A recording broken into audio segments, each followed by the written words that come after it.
আমার মনে হয় কক্সবাজারের সবথেকে মজার জায়গা এইটা। এখানে বড়, বৃদ্ধ, বয়স্ক সবাই অবাক হবেন এবং সবাই সমান মজা পাবেন। আসসালামু আলাইকুম। আমরা গিয়েছিলাম সন্ধ্যার সময়, তো এই যে দেখুন চারপাশে অন্ধকার, আর এটাই ছিল রেডিয়েন্ট ফিশ ওয়ার্ল্ড।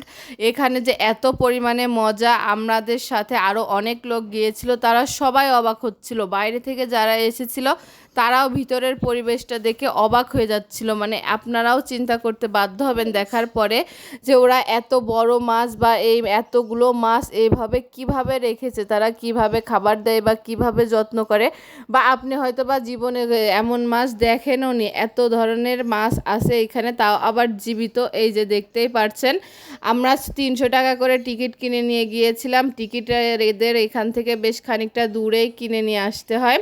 সেখান থেকে টিকিট কিনে নিয়ে আমরা চলে এসেছি। আর ঢোকার ডান সাইডেই ছিল পিরহান মাছ।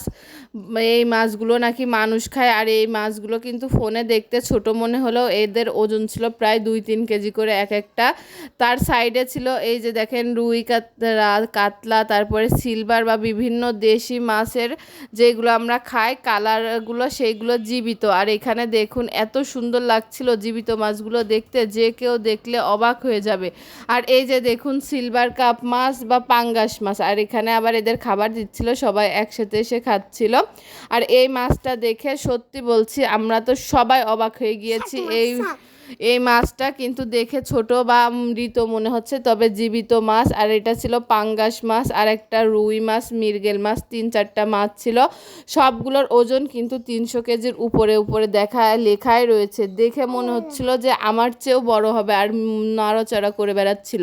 আমরা কেউ তো প্রথমে বিশ্বাসই করতে পারিনি যে এইটা জীবিত হবে। আমরা সবাই ভাবছিলাম হয়তো বা মৃত বা তৈরি করা মাছ। তো তার থেকে ভিতরে যেতেই এই দেখুন 2 সাইডে এইভাবে দেয়াল কেটে কেটে কতটা সুন্দর করে তৈরি করেছে। আর এইখানে সুন্দরবনের একটা ভাইব দিয়েছে, এতটা সুন্দর লাগছিল। আর এই যে দেখছেন পাহাড়ের মতো তৈরি করেছে, এর ভিতরে কিন্তু লবস্টার ছিল।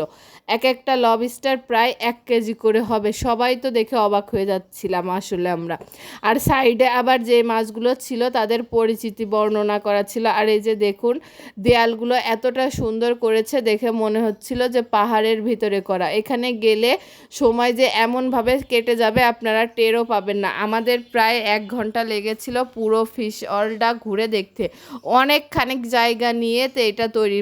আর এটার প্রথম দিকে অতটা সুন্দর না লাগলেও যতটা ভিতরে যাবেন ততটা আপনারা পাগল হবেন বা অবাক হয়ে যাবেন যে এরা কিভাবে তৈরি করেছে।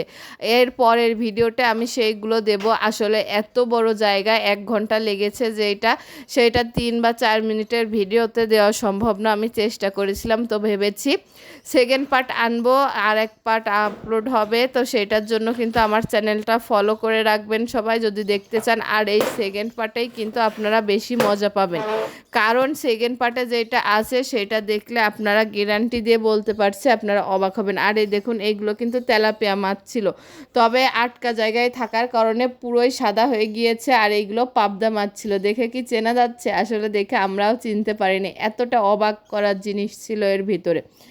তো আশা করছি আপনাদের ভাল লাগবে। সেকেন্ড পার্টের জন্য অপেক্ষা করুন।